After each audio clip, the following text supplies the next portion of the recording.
सद्गुरू श्री ब्रह्मचैतन्य महाराज गोंदवलेकर यांचं प्रवचन 9 जून. वासना नाश हाच मोक्ष. पुष्कळदा भक्ती म्हणजे काय किंवा परमार्थ कशाला म्हणतात हेच आपल्याला कळत नाही. ज्याला प्रपंच नीट करता येत नाही त्याला नाही परमार्थ करता येणार. प्रपंचाला कंटाळून भक्ती नाही येणार.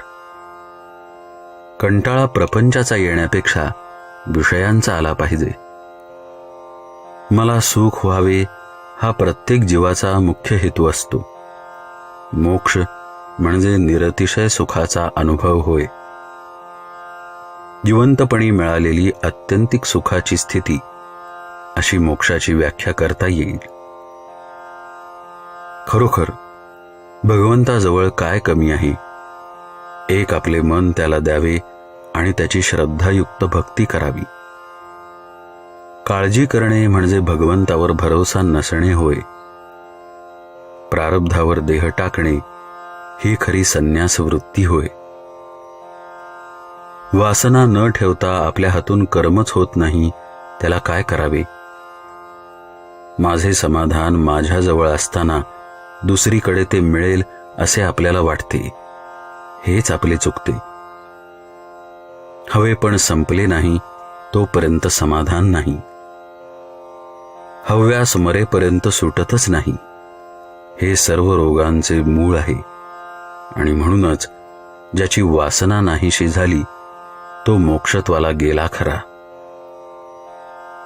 आशेची निराशा झाली नाही तोपर्यंत भगवंताचा दास नाही होता येणार. आशा जेव्हा मनात उठेल तेव्हा ती भगवंताला अर्पण करावी. प्रत्येकाला वाटते मी श्रीमंत व्हावे, पण किती जण तसे होतात? म्हणजे ही निराशाच नाही का? प्रपंच खरोखरीच नाटकासारखा आहे.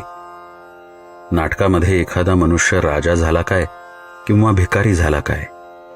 प्रत्यक्ष जगामध्ये त्याला किंमत नाही. उलट भिकाऱ्याचे काम करणाऱ्याने जर ते उत्तम केले तर लोक त्याचे कौतुक करतात. तसे प्रपंचामध्ये कुणी श्रीमंत असला काय आणि कुणी गरीब असला काय याला महत्त्व नसून त्याने भगवंताचे अनुसंधान किती ठेवले याला खरे महत्त्व आहे. आपण पैसा साठवला तर गैर नाही, पण त्याचा आधार न वाटावा. अनुसंधानाच्या आड त्याला येऊ देऊ नये.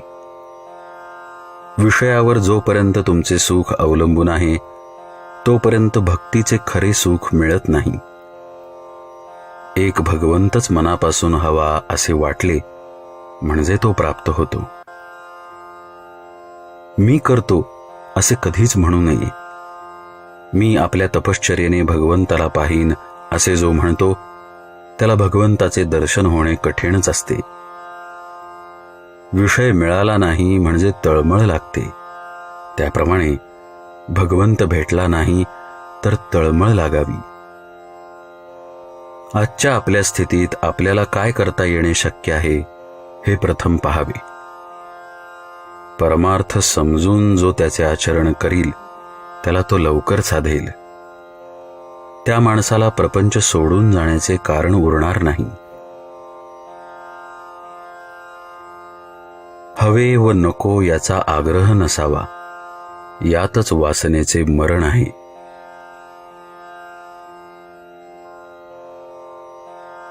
जानकी जीवन स्मरण जय जय राम.